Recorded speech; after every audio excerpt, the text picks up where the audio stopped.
All right. Good morning, everyone. And so hope everyone is doing good today. All right. The next two class, probably I have sent a message through Moodle. Probably you might have got, everyone might have got. The next two classes will be very important classes on solar photovoltaic.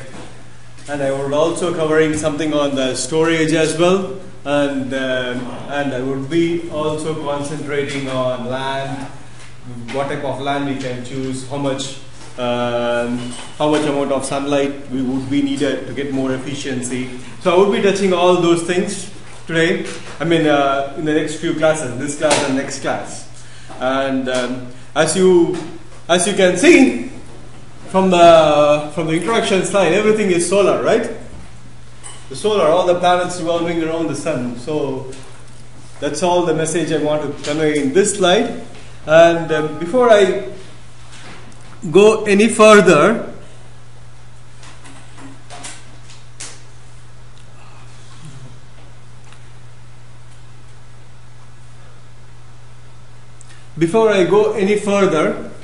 so I would like to mention again that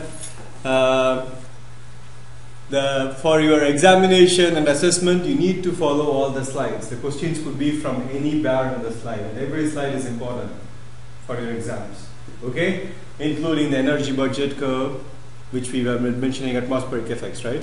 So that would be important, and all the other aspects of Carnot engine, fact of life. There would be any questions from everywhere. So all the slides which I put, don't see the cartoon. Okay, definitely not from the cartoon.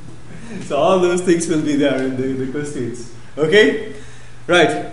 So do you have any questions on assignment? Because I would be reviewing an assignment definitely next week. So as you populate more, do you have any questions from the last class and also the assignment? I can spend 2 minutes. Okay.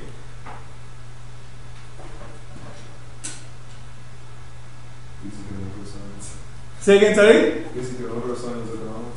You're not doing any assignments? Physical order assignments. Other assignments? Yeah, man. You need to get some sun, that's why you will not do anything. How do I do this?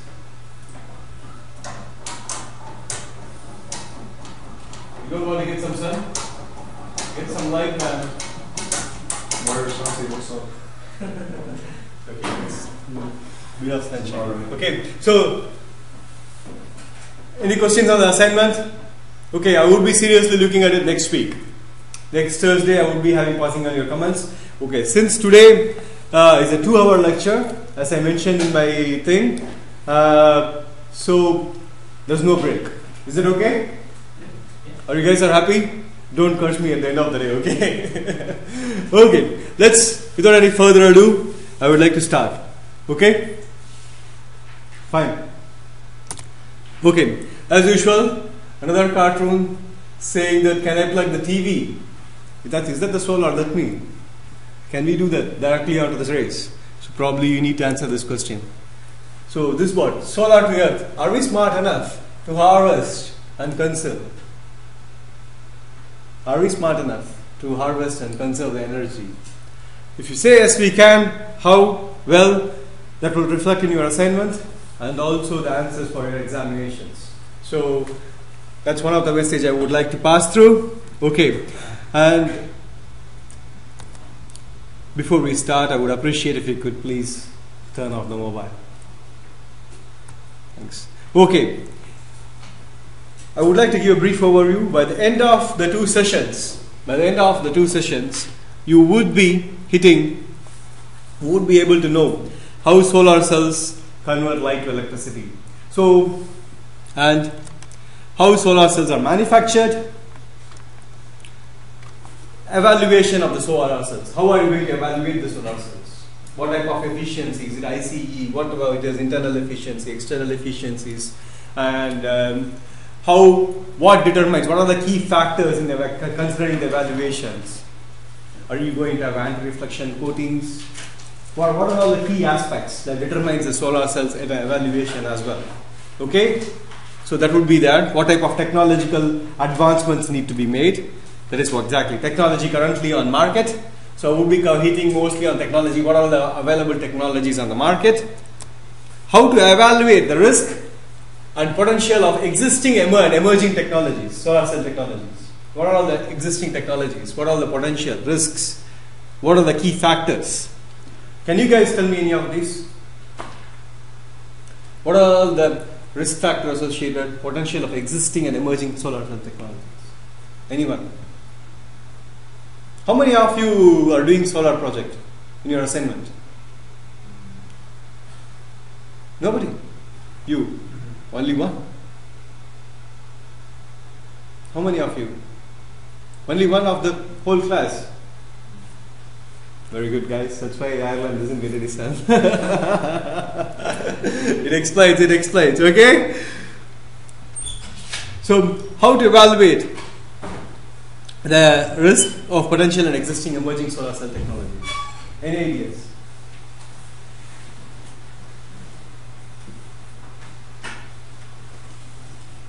Okay. Potential drawbacks of current manufacturing technologies, that would be covered as well. The risk, potential of existing and emerging solar cell technologies. What is the potential drawbacks of current manufacturing technology? The current manufacturing technology is what? What do they use? Sorry? Silicon, right? Cost, yeah. Cost is the impact factor. Sorry, you were telling something. I would say the current manufacturing technology is inefficient. Inefficient, yeah. Why and how? Those things will be covered, okay? Because those are all critical factors. So the guys have come recently, okay, there are more guys are coming probably. And for the benefit of newcomers, today's class is a 2-hour lecture.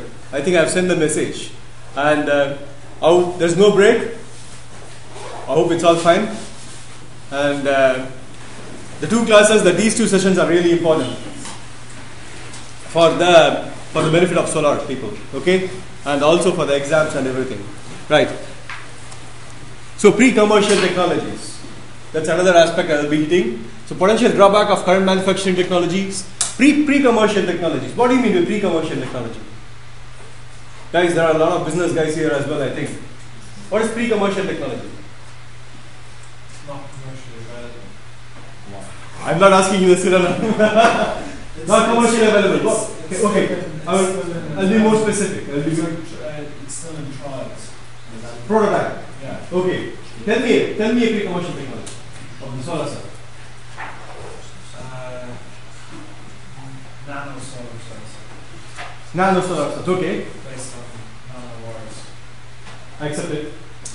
And any other thing which you can come in the mind?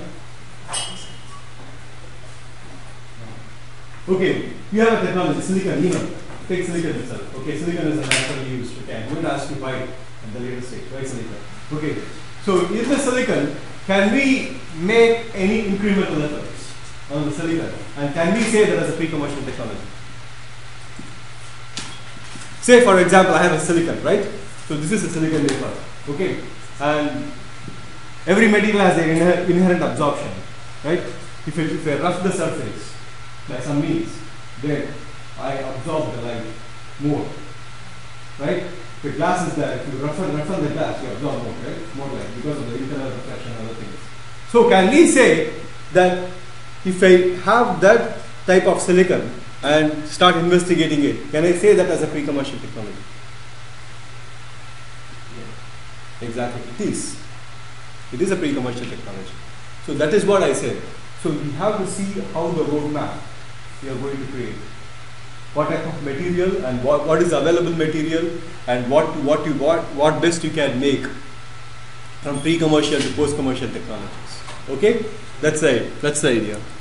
And finally, the limits of solar cell performance. Cost, as somebody pointed out today, cost is a major hurdle, major factor, and major hurdles, technological, economical, political challenges. So all these are critical, right? So I am not sure. I'm hoping to cover all these things in the two classes, two sessions. So next That is why I don't want to give a break today, okay? I would like to make it as interesting as possible so nobody will sleep. So, political challenges. So, the political spelling is incorrect, so I will change it. Political challenges towards widespread use of to replace fossil fuels, okay? Do you want to see anything apart from this?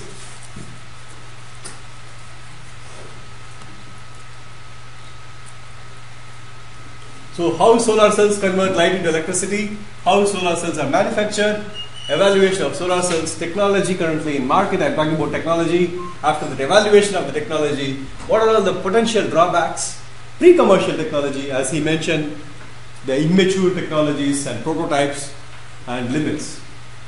Is there anything else you want to see? Declan, don't tell me rainwater. No.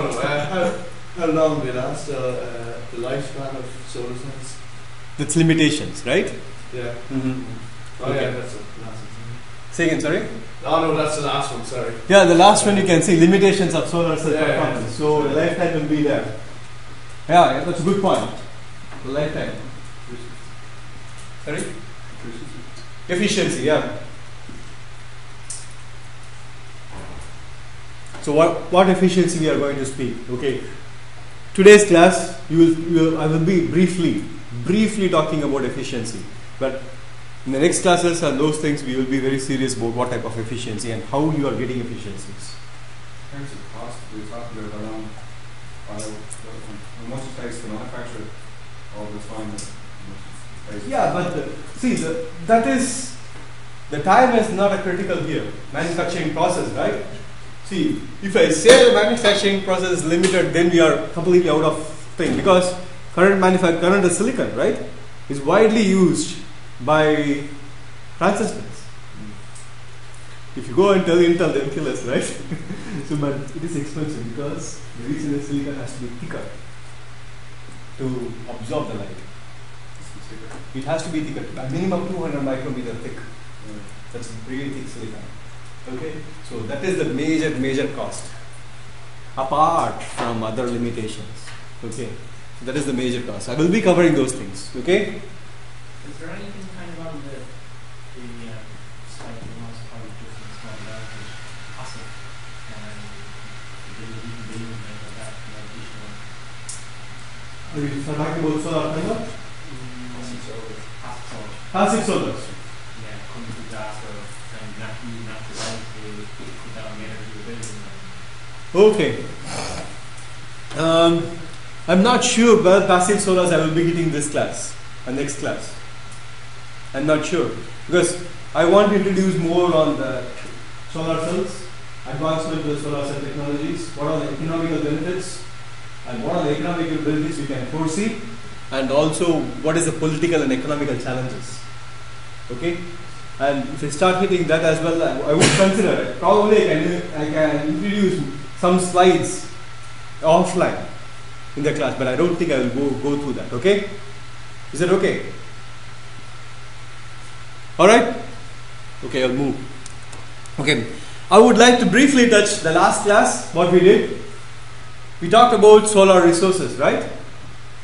Are you guys remembering last class what we did? Solar resources, right? Yes or no? Few weak silences, yes or no, guys? If the weather makes you sleep, looks like that. Some days are warm, some days are cold. How can you put a solar cell here? Okay, that's another question we need to address. Okay, solar cell. Just a brief history before we start, because it's a solar class and it's a photovoltaic as well. So I would like to introduce a bit of solar. So you can see the sun. So the energy which we get from the sun is 1.5 10 power 18 kilowatt hour per year. Massive energy, right? If you say terawatt, it's about 1.7 into 10 power 5 terawatt. That's the amount of sun energy that sun produces, the radiation, right? The power irradiated. How much does the earth absorbs that energy? How much energy that comes into the earth's surface? Any guesses? 50%? Yeah. Okay, 50%. Declan vote is 50%. Okay, Declan. Any more? What? 1% of that. Okay, 1% and 50%. You guys are in p-n junction. P-n junction. You have more electron, more hole. Okay. Say again.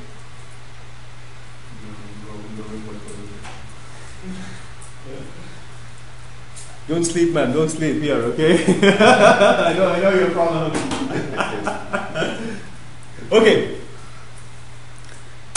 That's what it is. Solar resource. That is solar, right? Sun and the earth and whatever it is. I don't know. It's Mars or something. Okay. So that's moon. Sorry. That's moon. So it's about 5.5 to 10 power 17 kilowatt hour per year. Okay. We get 3.6 into 10 power 4 terawatt hour per year. Okay. The terawatt average. That's the what we are receiving here. Okay. And you're talking about sun and the solar. Okay, I just want to briefly touch one more avenue. The wind. How much wind we are getting?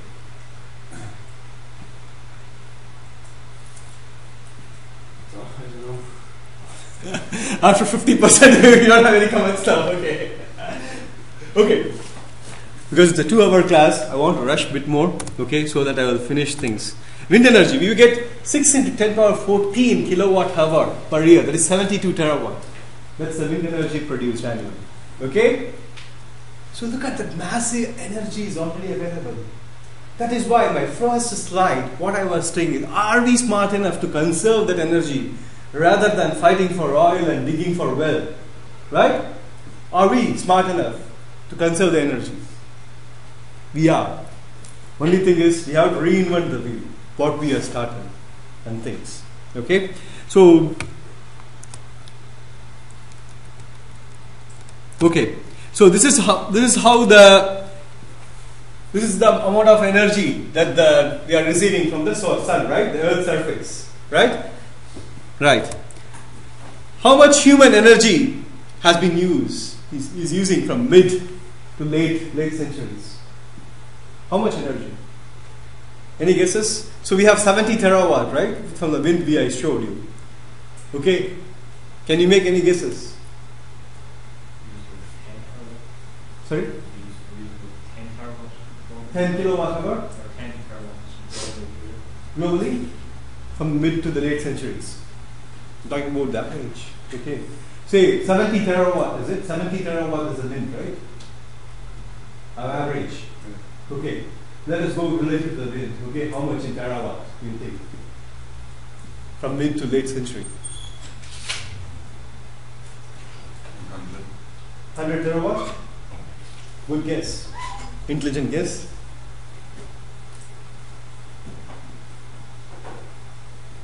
Next cartoon is a really funny cartoon. Actually, I'm going to hit a button. It's a very funny cartoon, okay? But the cartoon has a real key message. Right. That's how we started our thing, right? We used to call that you got from monkeys, and then a human came, right? So we started energy from there, like that, bending the back, and then all the way. We discovered we got a lot of energy. If we are not smart enough to conserve the energy, we would be definitely going back to Stone Age. Definitely going back to Stone Age in 60 to 70 years time, or even 80 years time. Once the next oil peak is going to hit, if it is going to hit, again, the oil peak. You remember what is an oil peak, right? So, and in the Hirsch report, if it is going to hit, it is going to be really severe. So we have to be really smart enough to conserve what solar or wind harvestation is very critical. Okay? So, that's what the slide want to give. If you are smart enough, if we can do, definitely we will be happy. We can. Yes, we can. We can conserve the energy by different means. That slide is, I want to be slightly specific about that slide. That slide will also talk about heat and work and fact of life as well. That's why the rays are all there. It produces more heat and more work. So you are able to do that. Okay? And that's the amount. That's the amount. 4 into 10 power 4 kilowatt hour per year, 50 terawatt hour. Okay? Average. That's the amount of heat. That's the amount of energy has been used. Okay? Yeah, I agree. I agree. After 50%, Declan doesn't have any comments. Anybody has anything to say? Okay, guys, I need to put my phone here to see the time. Okay, 10:20. So today's class, again, for the benefit of latecomers, today's class is a 2-hour class because we have another seminar series, right? Did you see, you guys might have seen the message. And again, for the benefit of latecomers, this class and next class will be on photovoltaic and photovoltaic technologies and advancements. Okay? And I've covered few things which you can see in the slides. And I'm also recording the lecture. Okay, solar resources. So last week, we asked somebody, I forgot. Who said fission? You said fission, right? I think you did. You said fission and you said fusion, is it? Oh yeah, so you're clever enough today, man. So solar resources, I just want to cover again, this is a critical thing. So this is what is happening inside the fusion reaction. All the absorbed hydrogen ions are on the stratosphere, and you know what is convective and conduction, right? Which we took the last class. So convective transfer takes place, hydrogen and helium merges. So that gives an outer surface separation around 6,000 Kelvin. Okay, this is really critical in getting how much energy you are getting out of the sun. Okay, this is everything has been referenced, so you can go and see the website. Okay, and bit more details. I just want to go to see how much radiation is coming from the what regions, from electromagnetic spectra, from UV to X-rays, everywhere, right? So if you see this picture very clearly, you can get the image, the bright spots. I'll go from the right to left in the circle. So you can clearly see the bright spot and the short-lived magnetic regions. There are magnetic ions will be produced. Then people have been contemplating the dust created or all other carbon nanoparticles may be there that causes magnetism. There are lots of buzz around in different. These scientists are always crazy. They just go. If something else happens, you put carbon, nitrogen, oxygen, everything they do is okay. So that's what the bright spots are short-lived magnetic regions, and then neutrinos. Anyone has a comment on neutrino?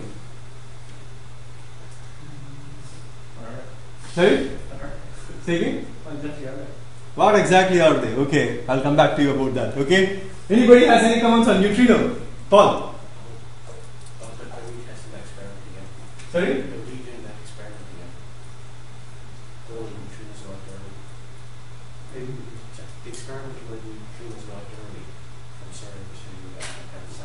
Okay, what does it mean?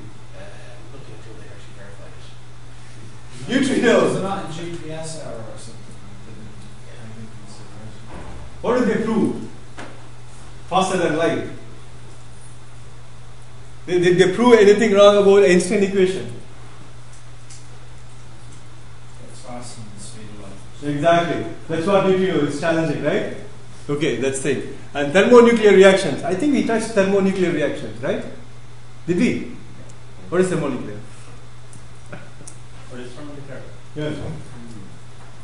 Heat is generated as a consequence of either fusion or fission reaction. It basically releases heat out into the work of the atoms, or the splitting or the amalgamation of the atoms, which generates into it.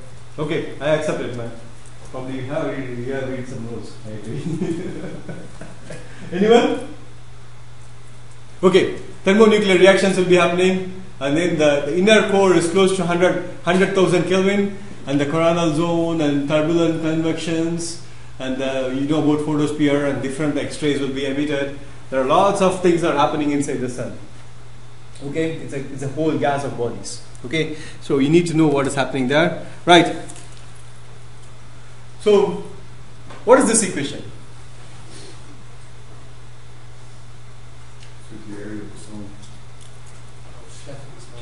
Sorry? Yeah. Stefan Boltzmann. Yeah? Stefan Boltzmann, right? So, which is Stefan Boltzmann? The rho P0. P0 is nothing but the power, energy produced. Is equivalent, is proportional to sigma T power 4. Okay? Guys, as I mentioned again and again, all the questions and exams will be completely based on my slides. Okay? So, don't miss any slides except the cartoons. Definitely I won't be asking the cartoons again. Okay? So, have this in mind. So, this energy produced is P is equal to sigma t power 4. What is 4 pi r square? Sun. What is 4 pi r square? Surface area of the sun. Very good. Okay, surface area. Now, talk about the earth. So, the earth is far away, right? Is it correct? Okay. This is what is happening. What is that equation should come? If I want to generate the power for the sun, power for the earth, how much energy it receives? In type of equations. We have covered last week. Right? Have we? You're suspicious now. Have we covered last week? Everyone is rolling the eyes, man. Come on, guys. So, okay, tell me from this equation, okay, you have this equation, right? From this, how will you determine the power for the sun, for the earth? How much power the earth receives?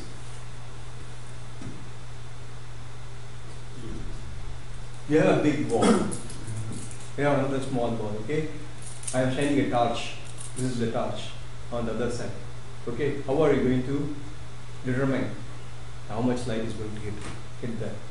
You know the size. This is also sphere, right? This is also sphere, imagine. And I have given you the other clue. Measure the distance. The distance. Okay, that is a critical parameter. D. Right? Other thing. Declan. Well, I'd say it's some sort of ratio. So, like, well, just sort of, I don't know off the top of my head, but just looking at it, if P, if you see P equals to that equation there, and if you let that equal to, it'll be the same amount of power even if it's gone out to distance between the centre of the sun to Earth. So let that equal to, I just really think, yeah, so. Okay, no, you know the answer. Okay, right. I want you guys to answer this because that's why I want this. Okay, right. If I'm going to throw something, right, like some small object, I'm not going to throw your mobile. Don't worry. If you're going to throw a small object from here, right? Say I'm hitting the wall. Okay, how much impact it will have? And if I throw a larger object, smaller object with greater force. Okay. Larger object with the same force which I am exerting on the smaller object, the same force I am exerting on the bigger object, right? Okay, what will happen to the trajectory, okay, of hitting that, and how much impact the wall will have, how much impact this bigger object will have on the wall? What it determines? Which one is determining? Which one is determining? Small object. This is the small. Huh? Mass, another thing. Sorry? Acceleration. Another thing. Surface area, right? When you talk about surface area, now tell me what is happening. Well, the surface area of the sphere of energy is increasing. Listen, so he gave the distance. That's critical. Yeah. The distance between these two, right? That's a critical thing. He gave the surface area. You took the ratio. Now marry everything. You will get the answer. Guys, these kind of questions, these kind of things will be asked in the examinations. Okay, so I want you guys to remember clearly what we are talking. We have to suppose that the sun's beams are orthogonal to the surface. No, there is declination. I'm not talking about the declination or anything. We need to determine the percentage of the sun's surface that is irradiating the Earth. Okay. So for that, we have to project in some way the Earth and the sun. Project some way. Okay. What is that way?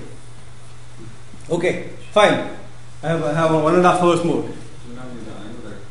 Angle? The angle, yeah. It's not that critical. Yeah, that angle is not that critical at this stage. Because I'm not talking about what you said is ratio. That's fine. What ratio? It was a slice of cake. Slice of cake, yeah. It was a slice of cake. Yeah. That angle would be apart. You have to make sure you got larger angle. It's big, massively big. Both are big objects. Okay, I'm talking about, don't go into the microscope. Go into macro scope. Yeah. Okay, look at big, think big. Okay, I'm not talking about specifically, I don't want to position the Earth in a perihelion or aphelion, right? Which we have discussed. I would be coming back to those at some stage. Well, the ratio from the center of the sun to the surface of the sun, the center of the sun to the center of the Earth, would be the same as the sort of circumference of the Earth as it is to the circumference of the Earth. And see the little red sort of arc in the sun there. Yeah, that's another clue for you guys. So if you know the distance between the Earth and the sun, and the distance between, or the radius of the sun, and you know the circumference of the Earth, you can find the same ratio to find the circumference of the That's Earth. what. Exactly. That's what precisely I'm looking for. Okay. If you put that in equation, how do you put? Sorry? If you put that in the equation form, how do you put? You got everything right. Yeah, right, okay. You got everything right. You got it right, he got it right, he got it right, and you got it right. How you put everything together? Okay. This is what it is. Okay. So you know r square sun. Okay. And d square is what is happening in the distance. Right? And then the P0. That's a you said something multiplied by something, right? That multiplication is nothing but r square sun. You said the sun's radius. Yeah. You need to take r square, the distance, and then okay. This kind of equations, please remember for your exams actually. Okay, d is the distance of the sun, which you already picked it up. So okay, that's fine. So solar resources. So just wondering, in the equation, is the power from the sun, is that for the whole surface of the sun or just for that small little? whole surface. But Small little cross section. okay. Okay. Solar resources. Okay. So we'll go for this is a table talks about what is happening in the last class. We had the perihelion and also the aphelion, right? Do you remember what it is? Yeah. Do you? Sorry, just come back to the last question. And why did you use the whole surface of the sun then? I'll come back to you last week, okay, please. I'm really running out of time. Okay, today is I need to dash. I need to finish the solar photovoltaic. Okay, I'll talk about this. Okay, sorry for that. Perihelion and aphelion. Perihelion is when it's forced away, aphelion is when it's closer to the sun. Okay, that's fine. So these are all the data which you can pick it up from different parts, from the solar to Earth and Sun, and you can see what is happening with the perihelion and aphelion. That's different ratios, and again you can get more information from the reference as well. Okay, right? Photovoltaic. Photovoltaic. What is photovoltaic? Photons and voltage. Okay. Yeah, that part is okay. That we think. What is photovoltaic? Conversion of light. Sorry? Conversion of light. Conversion of light into energy. Electricity. That's fine, right? Okay. Let's go. Photoelectric effect is the mechanism in which photovoltaic works. Okay. Photoelectric effect. Einstein photoelectric effect. Shine the light, take the electron out, measure the energy. Everything is light. That's it. So it depends on the material. Okay. Right. I just want to go for a bit of history. Who discovered photovoltaic? Any idea? And who and when was this? When was it?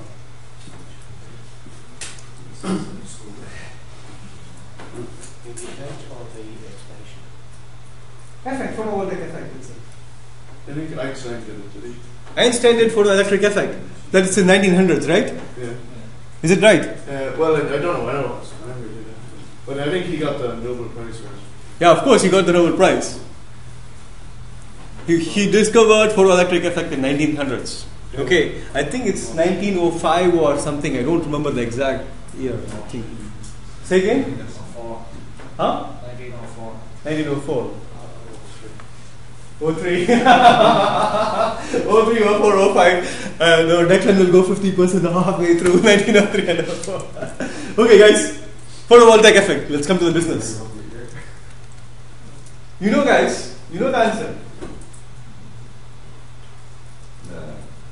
Strong no coming from them. Strong disagreement. Agree to disagree. There was a guy in the late 1800s, I can't remember his name. You're right. It's in 1800s. Yeah, I can't remember his name. Is Say again? Faulty. The guy who made the Barbie. No. I wish he could have done that actually.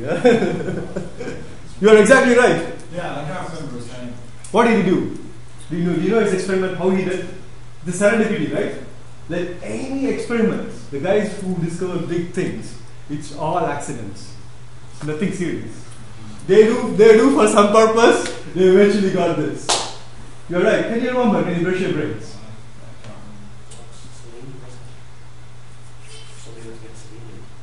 Selenium. Selenium was after the photovoltaic effect, okay? That was in somewhere close to late 1800s. Late 1800s or even after even 1800s, I think. Late 1800s, I think. Yeah, selenium. Your iPhone, what is it? It's Antoine Becquerel, Huh? the guy who first. Becquerel. Yeah. Guys, this guy is really smart. He's using the technology to maximum. Okay, discovered by Becquerel. Okay, in 1839. How? What he did? Okay, that is what his experiment was. He was trying to do something fishy with the electrodes, 2 electrodes, and it's simple electrochemistry. He blackened the box, and he wants to understand what is happening in the reaction rates, okay, between the solutions. Okay, that's what he wants to understand. When he shined the light between the 2 electrodes and the membrane, he started getting more current out of it. Okay, that is what the beginning of photovoltaic. Okay, he put that as a photovoltaic. That is how the electricity is directly generated. He put that, shine the light, and he started getting some electrons out of it. And he measured those electrons. Okay, that's the birth of the photovoltaic. Okay, and what happened? When was the first solar cell was realized? Any idea? 1970s. 70s, yeah. Who did it? How? That was probably pretty simple that long. You can make an educational guess here. I'd say it was, I don't know what you call it. Okay, with what type of industry? Would have Silicon It's industry. like G or GE or something like that. GE or something like that. Okay. Bell Labs. Huh? Labs. Bell Labs, yeah, true. Bell Labs. That's right, yeah. Who did Bell Labs? Do you remember? Shockley. Shockley goes on limit. It's a trade of maybe. No Shockley. Shockley came after that. Before Shockley. Yeah. Sorry? So the Bell Labs is right. Do you know that are they purposely working on this or it's an accident? Huh? It's accident. Everything is accident. Okay. So the first solar power generation was realized in the year 1954 by Chaplin, Fuller and Pearson of Bell Labs, or the principal discoverers of silicon solar cells. This was a mere accident. They were working on transistors. And again, the same thing, when they started doing filthy experiments with shining light and all those things, suddenly they can see the jump of hopping of the electrons from one to the other, and then they realized that they produce current. That's how it is charged. The first material to directly convert enough sunlight into electricity to run electrical devices. That's what they proposed, okay? And measure the electric energy produced by one of their first cells under the lamp, UV lamp, as well, okay? So that's a brief history of photovoltaic, and as I mentioned, it's serendipitous. Right, that is history. Okay, this is current. So current in the sense, I think it's slightly older. It's about 2008 or something. Okay, it's not even 2010. 2008. The left is from the Hong Kong Science Park. You can see the modules of solar cells have been arranged. They already started conserving the energy. And the right is in the Bern. Okay, there you can see the solar panels are arranged. Okay, and probably the next thing is you can ask why the solar panels are not here, only here. So you have to answer those questions. Okay, you know the answer anyway, right? I presume you know. Huh? What do you think? Why on that side of the building and not the other? Yeah. Why? Yeah, that's why. Okay, we'll come back to the same P0, O0, R0. and surface area and all those things, and then again the declination angle, right? Do you remember the declination angle which we taught last week? Okay, that would be. Guys, again I want to mention, questions will be asked based on the slides, and you have to dig more for details in some books or something like that. Okay? What is declination angle? And I would be asking some questions regarding the examinations as well. You have to be very careful. Okay, that's recent history. That's history of photovoltaic. Okay, 1839, Becquerel, the French physicist. Any French here? Okay, now I know what you said. All right. Okay, those two people. Okay, good, guys. So discovered the photovoltaic effect. In his experiments, he found the voltage was produced when a solid electrolyte was exposed to light. And Adams and Bray observed in 1877. That's your solid selenium fall. That solid selenium came in 1877, and then Charles Fritz built many to consider the true photovoltaic cell. There is another good discovery actually. He coated the semiconductor with an extremely thin gold leaf. That's what he called gold leaf, and then his photovoltaic had efficiency of less than 1%. So they're beginning to realize. So if you see the transfer of technology, it's close to 100 years, close to 130 years, right? 135 years. Still it is from 1%, less than 1%. Now we know how much percentage? 18, close to 18%. So we are walking 125 years. You're still breaking the barrier of how slow the technology is transferring, particularly in the solar cells, right? Is it artificially made cell? Sorry? Is it an artificially made cell? What do you mean artificial? The likes of all the OPEC and all these to install them. Yeah. It's limited by the material itself. No, I won't say it's limited by the, okay. The limited by the material is, okay, the material properties. Only so much it can actually absorb the silicon itself. Exactly. The absorption of the silicon is really key in this case. I'll come to the, I have those slides also. Why light absorption is critical. Okay. So we'll go through that. Okay. But I'm talking about the transfer of technology from the proposed idea to the realization. It takes long time in the particular case of solar cells. So there are challenges there, in the technological challenges. So who are doing solar cell projects or solar hybrid projects, please cover those aspects as well. What are the technological challenges, how we are going to circumvent it. Okay? And 1904, man, okay? 1904, Einstein published paper on photoelectric effect. A new type of photovoltaic cell was developed using copper and the semiconductor of copper oxide. This device has an efficiency of less than 1. Both selenium and copper devices were used in applications such as light meters and photography. 1941, Russell developed the silicon photovoltaic with an efficiency of 6%. So that's a huge jump in 1941. And 1954, Bell made 4%, silicon photovoltaic, and then they achieved 6%. Okay, they are always competition, right? If I do 6%, I will do 8%. That's what they're working on. So PV cells were first used in space on board, okay, on Vanguard satellite. That's where the real kickoff takes place. Once they started using it, applying it on particular applications, people started more. And then in the late 90s, 70s, right, the oil came. So people started really working more on the alternative energies. Okay, top 4 manufacturing companies. Unfortunately, our fellow Frenchmen are lagging out. You discovered, but you gave away to Germans. So sorry?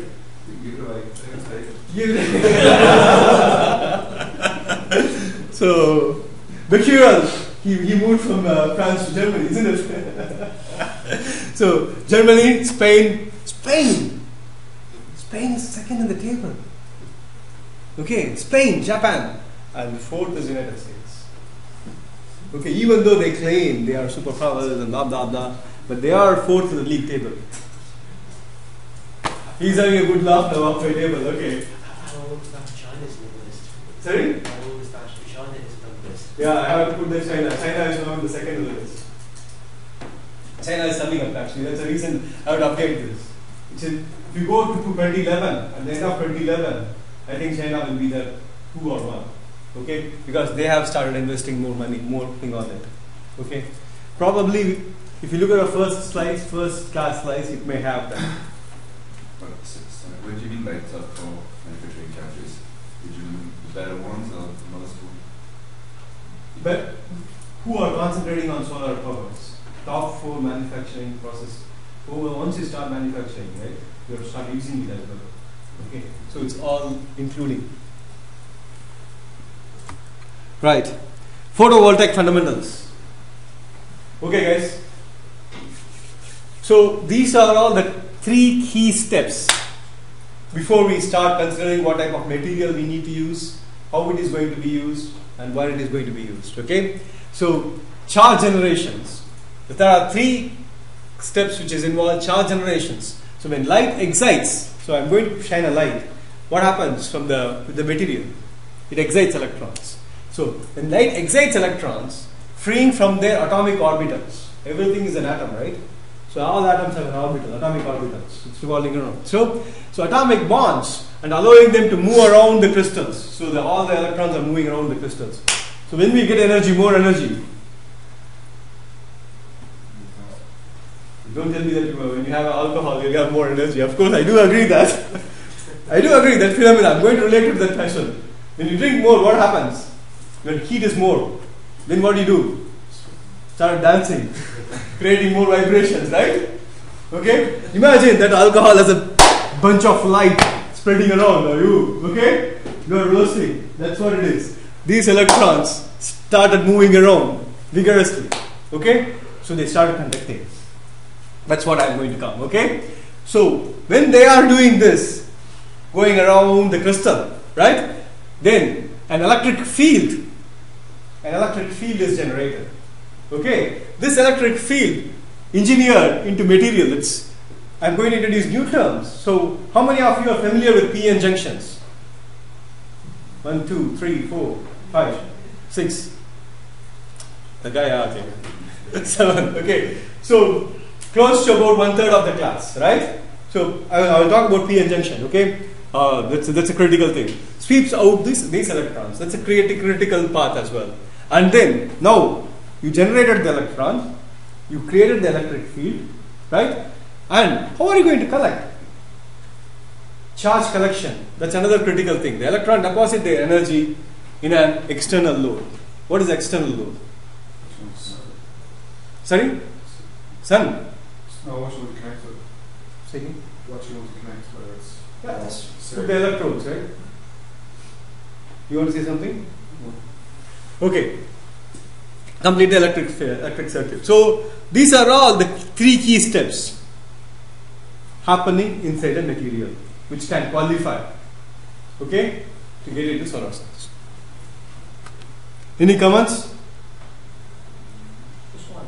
So is it similar to a thermocouple effect? Sorry? Is it similar to a thermocouple effect? Thermocouple. Effect, yeah. Now when you heat, Yeah, you have 2 zones, hot zone and the cold zone. Hot zone. Okay, it's not like hot and cold zone. No. That's completely different. Those are all. Okay? Right. So, what are all the advantages? So, okay, I touched about all these things, right? Charge separation, these are all key parameters, right? What are all the advantages and disadvantages of the solar cells? So I want to give, the main purpose why I throw that is, I want to give you the recipe of what solar cells are and what photovoltaic effect is. Now, what are all advantages and disadvantages? So, the advantages is, it's a cell, there's no moving part. Okay, so no pollution like wind or anything, noise pollution, that's what I mean. No noise pollution, zero fuel cost, that's very critical. Can also be integrated into buildings, as you see. No emissions, right? So these are all key parameters why people are going into it. Disadvantages, low efficiency, high investments, low power output in unfavorable weather. Okay, low output in unfavorable weather, use of toxic materials in some solar cells. What does it mean?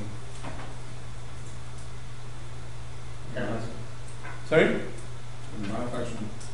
Manufacturing, yeah, it is in the manufacturing process, toxic materials. What are toxic materials? Do you know what type of other solar cells? Within the cell itself or within the manufacturing? You said manufacturing, what manufacturing?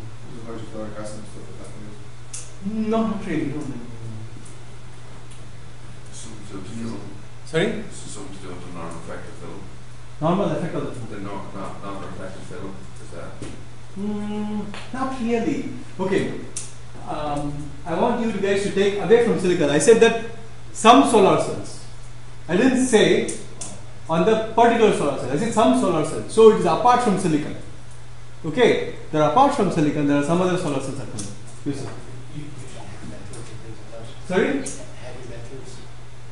Okay, I will be more specific. Okay, there's another solar cells has been already in consideration apart from silicon.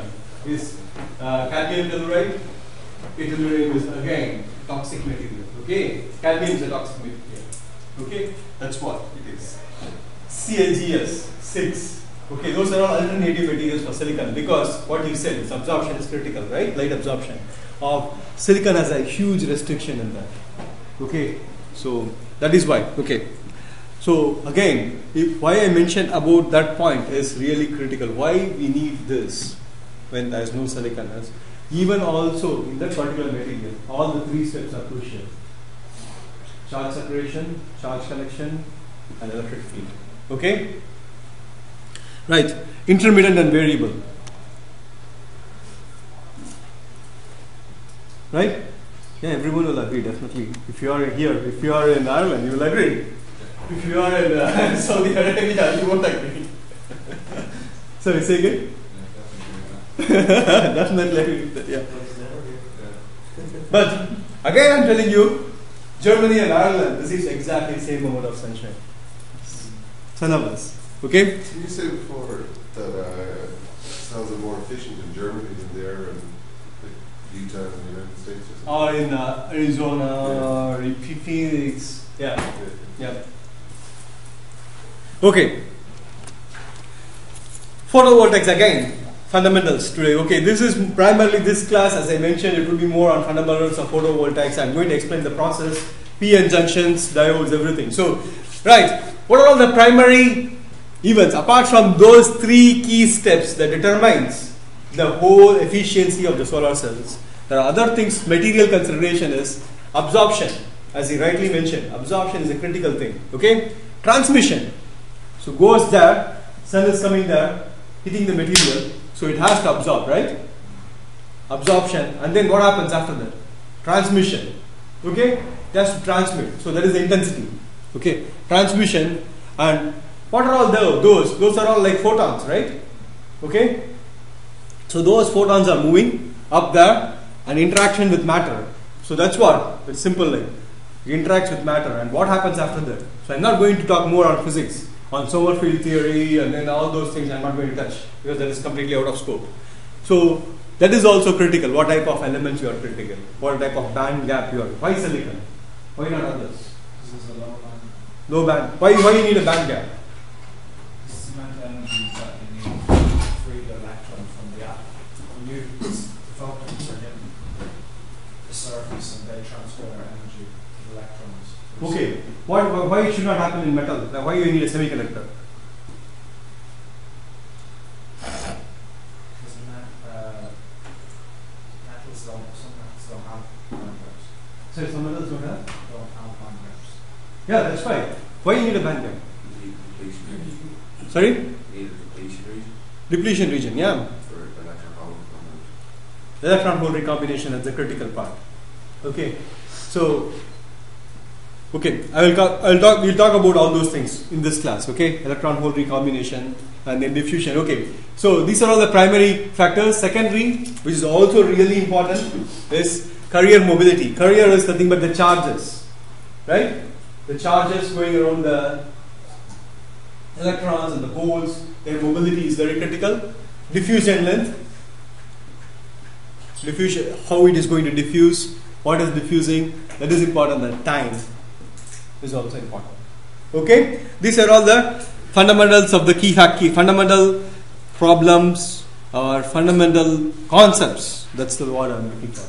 Fundamental concepts behind the photovoltaic material. Okay, so bit of physics, very little physics. Don't worry. I know that there are computer science guys out there, so I would be slightly conservative. Don't worry. Okay, quantum theory describes the light which is coming as a photons. So again, the wave theory says it's a wave particle duality. Okay, so if a photon is there, so we know the equation, first equation, very first class, mc square, right? E is equal to mc square. So again, E is equal to h nu, h is Max Planck constant, is hc by lambda. So everything is dependent on the wavelength of light. What wavelength you are observing. Okay, the photons have been proposed have discrete quanta of energy, and the momentum is related to hk, which is h by lambda. And again, the other thing is, other important characteristics of light is light can be polarized and the light can be diffracted. Okay, those are all important things for determining the PV as well. Okay, let's talk about a bit of light absorption and transmission, right? So I0, so the x-axis is the position and light intensity. So I and I0, right?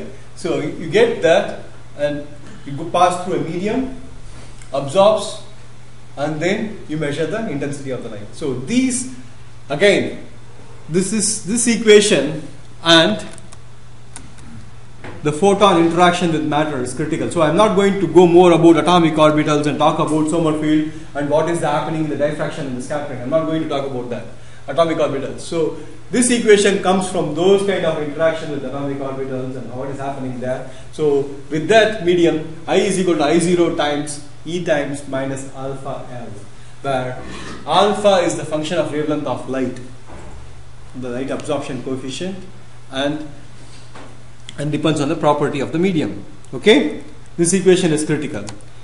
And if you take from this equation, measure this, there are few materials which is false on the absorption curve. Does anyone have anything? Okay, you can see that from the absorption curve, there are particularly few materials falls under the category of sharp absorption onset. So silicon, germanium, silicon, germanium, gallium arsenide, are all these materials under consideration for the effective light absorption, right? So you can see from the close to 200 to 400 eV, the sharp absorption onset. Whereas the green one, indium phosphide, has a bit of lower threshold. Do you know why? What is the reason? What could be the reason? Any guesses? I know, guys, we are coming from different background, completely different background. Mechanical engineers, computer engineers, and all those things. But can you make a guess from my previous slides? I talked about carrier mobility. I talked about diffusion. We touched about semiconductors, band gaps. Has lower carrier mobility. Exactly, lower carrier mobility. Okay. That is the critical thing, right? Okay, that's why broad absorption onset. Okay, so you start picking up from what I have said from the previous class. Every slide will be linked together. Okay, so these are all the various things. Okay, silicon. Why silicon? Why? Silicon is often used in semiconductors. Do you agree the second abundant element on Earth? Yeah. What is the first one? Carbon, oxygen, is it? Iron. Iron.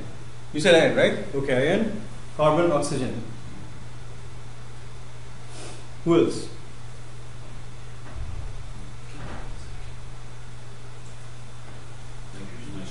Nitrogen? Okay.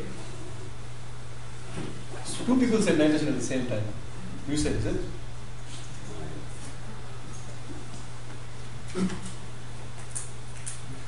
So we have a huge band of spectrum now. So nobody is saying same thing. Carbon, oxygen, nitrogen, and iron. Okay, we have a band, huge band. There's no overlap, band overlap here. Any more?